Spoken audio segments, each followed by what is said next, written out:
मध्ये आपले स्वागत आहे. आजचे ठळक बातमी. किल्ले मच्छिंद्रगडमध्ये माननीय प्रतीकजी जयंत पाटील दादा यांच्या शुभ हस्ते विकास कामांचा शुभारंभ सोहळा झाला संपन्न. वाळवा तालुक्याचे नेते तथा माजी मंत्री सन्माननीय जयंतजी पाटील साहेब यांच्या निधीतून वाळवा तालुक्यातील किल्ले मच्छिंद्रगड, लवणमाची, शिर्टे, येडे मच्छिंद्र, कोळे, नरसिंहपूर या गावांमध्ये विविध विकास कामांचा शुभारंभ सोहळा मोठ्या उत्साहात संपन्न झाला. सन्माननीय प्रतीकदादा पाटील यांच्या हस्ते किल्ले मच्छिंद्रगड येथील जगप्रसिद्ध पर्यटन स्थळ श्री क्षेत्र मच्छिंद्रनाथ देवालय याच्या काँक्रिटीकरण रस्त्याचे तथा किल्ले मच्छिंद्रगडमधील दलित वस्ती, नंदीवाले वसाहत, गोपाळ वसाहत तथा उप आरोग्य केंद्र समोरील प्लेविंग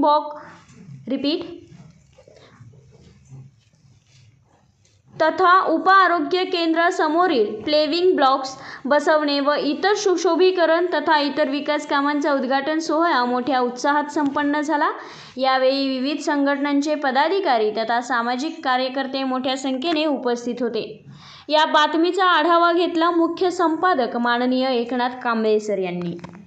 आपल्या गावामध्ये साहेबांच्या माध्यमातून जे आपण सर्वांनी पाठपुरावा करून साहेबांना विनंती केली की आपल्या गावामध्ये ह्या काही वर्षांमध्ये आपल्याला ह्या गरजा आहेत, तर हे लवकर करून तुम्ही आम्हाला द्या. जसं की पेविंग ब्लॉक असेल, आपला जो किमगडला मंदिराला जाणारा दुसऱ्या टप्प्यातला रस्ता असेल, त्याचबरोबर आपल्या जे PHCच्या समोर पेविंग ब्लॉकचा विषय असेल, का वेगळ्या वेगळ्या जागेत कॉन्क्रिटीकरण पासून DPचे सर्व मिळून आपण साहेबांच्या माध्यमातून आज या गावामध्ये 4 कोटीचे काम आज केले. आज सर्वांनी खरं तर आपण सर्वांनी कायम साहेबांना एक चांगला पाठिंबा दिलाय. साहेबांच्या पाठीशी आपण भक्कमपणे उभे राहिले.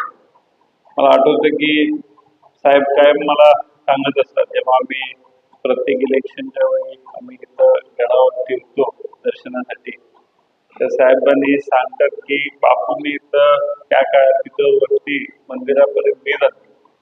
त्यानंतर साहेब जेव्हा पहिल्यांदा इथं इलेक्शन लढवत होते देशमुख साहेब, तेव्हा मला वाटतं तुम्हीच मला एकदा सांगितलं की तिथं साहेबांनी इथं येऊन सांगितलेलं की जर पायऱ्या बनवायच्या असतील तर मीच पायऱ्या तिथं बनवून देणार.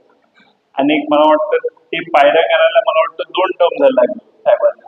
पण साहेबांनी जो वचन दिलेला आपल्या सर्वांना तो त्यांनी पूर्ण केला. आणि आपण सर्वांनी एकत्र येऊन साहेबांना त्या काळापासून बापूंच्या पासून ते आजपर्यंत साहेबांपर्यंत आज आपण कायम त्यांना चांगला पाठिंबा दिलाय. काही साहेबांना जे पण तुम्ही सुचवता पुढाकार घेऊन आणि एकत्र येऊन सुचवता ते लगेच साहेब मला वाटतं न विचार करता गडालाच पहिला निधी काहीतरी उपलब्ध आज अनेक अशीच कामं होतील. पण पुढं काही दिवसामध्ये जिल्हा परिषदचे हे आपल्याला निवडी समोर जायला लागणारे इलेक्शन होणार आहे. तर आपण सर्वांनी ह्याच पद्धतीने जसं आज आपण मोठ्या संख्येत एकत्र येऊन साहेबांनी दिलेल्या कामांचं उद्घाटन असेल का शुभारंभ असेल, आपण एकत्र येऊन काम केलं. तसंच आपला पक्ष म्हणून एकत्र येऊन साहेबांचा जो विचार असेल, साहेबांचं अनेक वर्षाचं काम असेल, ते आपण लोकांपर्यंत पोहोचू. घरटी जाऊन काय अडचणी असतील, मी म्हणत नाही की 100% कामं झाली असतील, पण काम करणारी व्यक्ती कोण आहे आणि ते काम पूर्ण करणारी व्यक्तीचं नाव काय आहे, तर ते जयंत पाटील साहेब आहेत.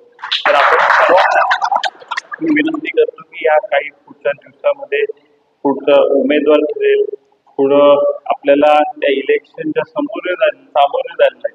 पण आपण सर्वांनी एकत्र येऊन पक्षाचा जो उमेदवार असेल त्याला पाठिंबा देऊन आपल्या या गावातून कायम जसं आपण साहेबांना बळकट मतांनी निवडून आणता त्याच पद्धतीने आपण त्या उमेदवार निवडून आणा हीच विनंती करतो आणि थांबतो. जय हिंद, जय भारत.